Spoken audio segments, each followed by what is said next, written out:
Starting off with some dime piece wisdom here.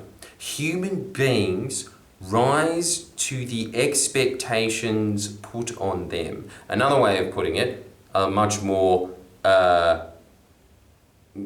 Henry Ford inventing the motor car way is that treat a man the way he is today, and he will be that man tomorrow. Treat that man the way you want him to be tomorrow, and he will be today, and he will be tomorrow. So anyway, look, it's much more profound when it's written down. But what they're saying is, and I see this all the time, now that I am the owner of a business and I have to motivate a lot of my staff, look, motivation is probably even the wrong word with it, because it's just the work itself is so stimulating. But I understand that people have to grow into their position. And so a lot of the time, in fact, I really am struggling to find instances, except for like when they really piss me off and then I turn like a viper. But that's just when the actual relationship itself is broken down to a point that is unfixable. Other than that, usually I think that I just sit there saying, wow, you're really good at your job. You're amazing at your job. That's incredible. And you know what happens? And this was all just subconscious. I didn't notice this until recently. They do. In fact, they get better at their job than even you expected. And why is that? Because you are putting the expectation on them that they're going to be good at it. This is a huge problem in the 21st century. There's a million books written about it. What is that? Micromanaging. There's so many managers out there that are just kind of like, you're this little cog and you have to be shifting over like this. And you didn't shift out that way. Yeah, of course you wouldn't, because you're a little cog.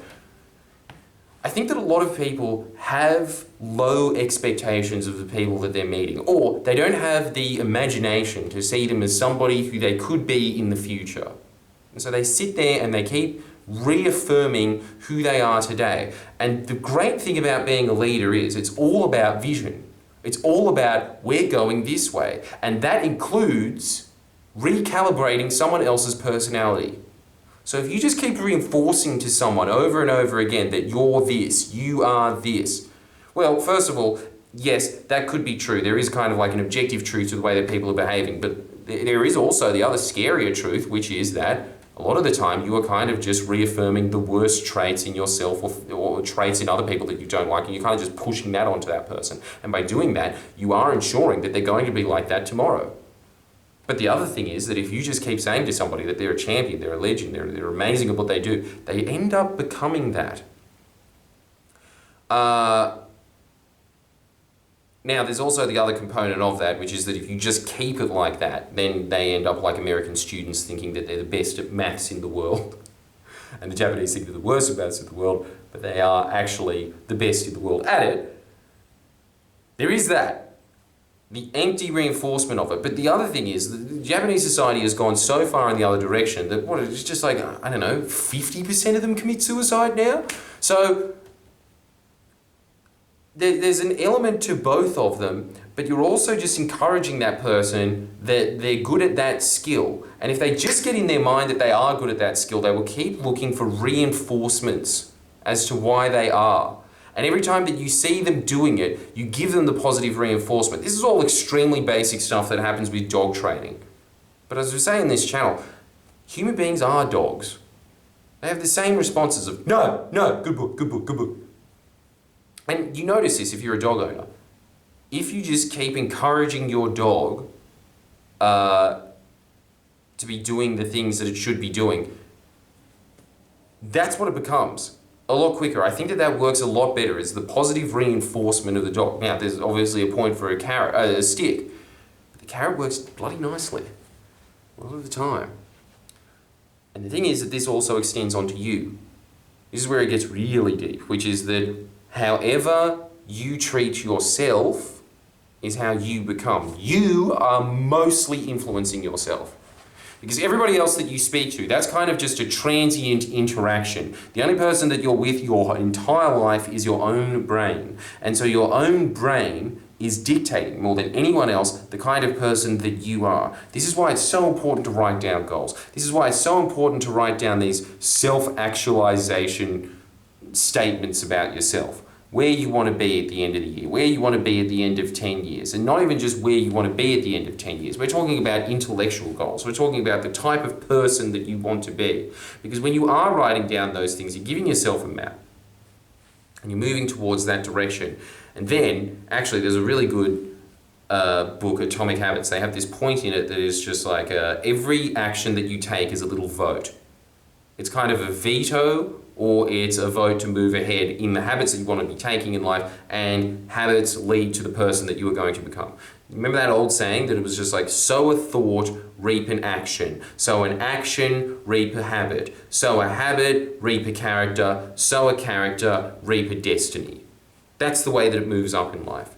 It's extremely insightful for somebody that I can guarantee you did not have the insights into psychological behavior and all the studies to go with it that they could definitely draw on in Atomic Habits. It was just some guy that was just, I don't know, again, he probably just invented pants that have those little overall buttons. That guy came up with that. And pretty much what happens with human beings is they just try and stay at the expectations that they have of themselves. This is why, in general, Asians are a lot more studious than white people are, because there is that expectation set on them by their peers, by themselves, by society, that they should be studying hard. And so they do end up studying hard. It's purely because of that. You will see it with all kinds of parents. If you go to trailer trash houses, how often is a trailer trash person just reading? If you go to an upper middle class household in the North Shore and both parents are doctors, do you think that that kid's going to be studying more? Now, a lot of the time they might just be acting out because the doctors aren't there and they're just like, here's money in exchange for love. And they're never there, and so then they just become a complete rebel doing extremely rebellious things like egging grandmas. Which, let's be honest, is funny. But on average, how much rarer is it that in the trailer trash household that kid is studying? The expectation for them to study isn't there. But the thing is that you can put those expectations on yourself. That's an important point for you to notice. So what are the expectations that you have for yourself? Are they low? Are you constantly trying to mollycoddle yourself and saying, oh, the reason I suck is everyone else's fault, not mine? That's an expectation.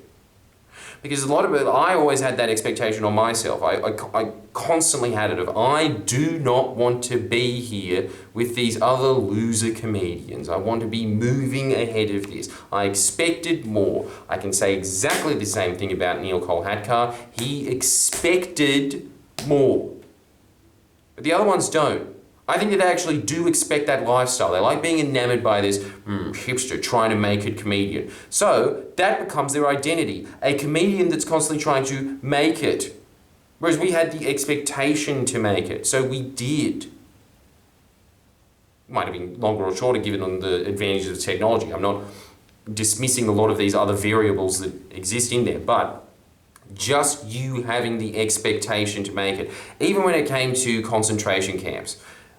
The prisoners of war that expected to get out of there had a much, much higher survival rate than those that expected to die there. You get what you expect in life, and you will raise to that standard. So, if you don't like your life at the moment, raise the expectations of what your life is going to be. If you like your life too much, lower those expectations. You'll meet them. It's always the same thing that like a lot of people report when they get out of military, because obviously the military would have to be the most disciplined profession there is. And so they have exceptional habits when they get out. Waking up at 4:30 in the morning, doing 1,000 sit-ups a day, all that kind of stuff. But do all of them keep it? No. You'll see a lot of those pictures of all those US Marines, and when they're in the Marines, they're jacked, and they just look hyper-masculine. 5 or 6 years out of it, they're fat. And that's got nothing to do with post-traumatic stress. That's because they're pussies that don't expect better. They don't expect not to have post-traumatic stress. But that is a big component of it. A big component is that they no longer have those expectations put on them. But Be your own drill sergeant. You don't need to have one of those. You can be it yourself, and it starts with you writing it down. What do you expect of yourself? Let's just go through the checklist, the classic checklist. Let's do it. Health, intellect, money, romance, friendships. What do you expect of yourself out of these 5 categories? Can you just write what I expect out of these and look at it? Then look at what you write down. Are you happy with those expectations? What do you expect of yourself from these? Satisfied? Anyway, if you are satisfied, why don't you join my Patreon, where you will get more content that will be yelling at you about how you're not good enough, because I expect better of you. In fact, let's see if this works. I expect you to go and sign up. I hate that kind of joke. I just mentioned something and I'm going to mention it again in a slightly different context, and humorous times will pursue. Yeah, like the video, make sure you subscribe, give me more comments. I appreciate the fact that you listen to this, and I think that you're the real winner out of it. Sign up to the Patreon, cunt.